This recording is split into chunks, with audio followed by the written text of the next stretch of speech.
في الحقيقة حديثي ولا رغبتي في الحديث حبت تكون حول مستقبل أو كاين بدايات وكاين مآلات، يعني واش راح نعيشوا مستقبلا فيما يخص ماشي الشعب الجزائري، ولكن حبيت نركز على فئة الشباب الجزائري. هو المنظومة هذه اللي راهي تحكم اليوم هي منظومة شائخة، منظومة يعني خلاص بدأت تكبر وبدأت تتعب، ومنظومة يعني فشلت في تسيير الدولة الوطنية بمفهوم القطر الوطني، والدليل أنه 60 سنة لم تحقق أي إنجازات حقيقية. إذا شفنا على مستوى العمران فشل كبير، إذا شفنا على المستوى التعليمي الصحي الثقافي الفكري، على مستوى الجامعات، على مستوى التنمية الاقتصادية، على مستوى التنشئة المجتمعية، على جميع المستويات منظومة فاشلة، ولا ينكر هذا إلا واحد مريض. أما تقولي قضية طرقات بناو وداروا وعملوا، هذا يعني بدون من ولا مكرمة. واصلا واش بناو مقارنه بواش لازم كانوا يبنوا يكون يعني منتوج كبير وواسع ولا يمكن مقارنته بالواقع. ولكن المشكل الكبير هو انه الرواسب اللي حتبنيها هذه المنظومه السياسيه او هذه الفوضى الحاكمه التي حكمت الجزائر، هذا هو المشكل الكبير اللي اليوم حنعانيو منه في المستقبل، وهذا اللي راني متخوف منه، خاصه عند فئه لا بأس بها عند الشباب الجزائري، لأنه الشباب اليوم هو نصف المستقبل وهو حاضر، كل الحاضر، يعني نصف الحاضر وكل المستقبل. الشباب هو نصف الحاضر وكل المستقبل، لأنه الآن عندما نشوف تقسيم أنه فئة لا بأس بها في المستقبل ستصبح عندها آليات تحكم وتساهم في الإدارة ويكون عندها قرارات في الجانب الاقتصادي والجانب السياسي والجانب الإعلامي والثقافي والفكري والجانب المجتمعي وفي الطب، وكل واحد في مكانه، المهندس والطبيب ومهندس النظافة والبيتزاريو والميكانيكي وكل واحد والفيلسوف والأستاذ وكذا. المشكل أن الفوضى الحاكمة رسخت للفوضى، الفوضى الفكرية، الفوضى المعلوماتية، الفوضى الصحية، يعني أكلت الحرث والنسل ما خلت والو. والأخطر من هذا هو أنه أنتجت لنا شبابا بثقافة كهول، ماشي كهل مال السن، نحن نحترم الناس يعني كبار علينا في السن والشيوخ، هذا ما بركة المجتمعات والأمم، إنما تنصر أمتي بضعفائها.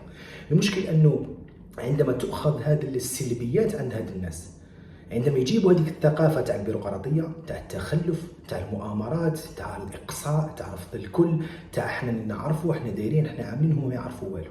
انا هذا اللي متخوف منه، لانه المنظومه السياسيه الحاكمه، الفوضى الحاكمه، هي انتجت لنا عقولا يعني عندها قابليه للاستعمار كما قال لكم النبي، قابليه للاستبداد، لانه تشوف نتايا اليوم الناس تفرح انه يروح يشري الاسكاتسون ولا الكلاش ولا الطياره ما ينتجهاش وفرحان، هذه مشكله، لانه ما يفرحش انه المنظومه الجزائريه ما تنتج اختراعات، براعات فكريه، يعني على المستوى العلمي، على المستوى الصحي، ما عندناش تفوق في المجال العلمي، في المجتمعي، ما عندناش مجتمع متناسق دمروه وهلكوه، والناس فرحانه بهذا. عندما تشوف انه منظومه خلقت فئة لا بأس بها أو بعض الناس تطبل وتزمر لها وينتقدون ويكون أشداء على من ينورهم ويقول لهم ما ديروش هكذا وما ديروش هكذا وهاد الناس راهم يسرقوا ويعملوا كذا.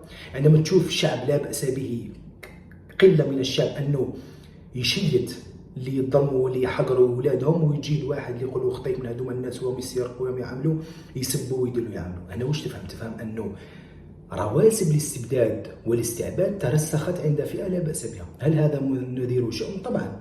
اليوم اللي يقبل بالظلم والفساد وبالاستبداد غدوة يقبل بالمستعمر إذا جاء حكمكم المستدمر.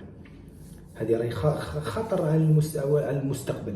والأخطر من هذا إذا حبينا نفكك القضية هو أنه هل ستؤول الأمور للشباب لكي يحكم؟ وكيف سيحكم؟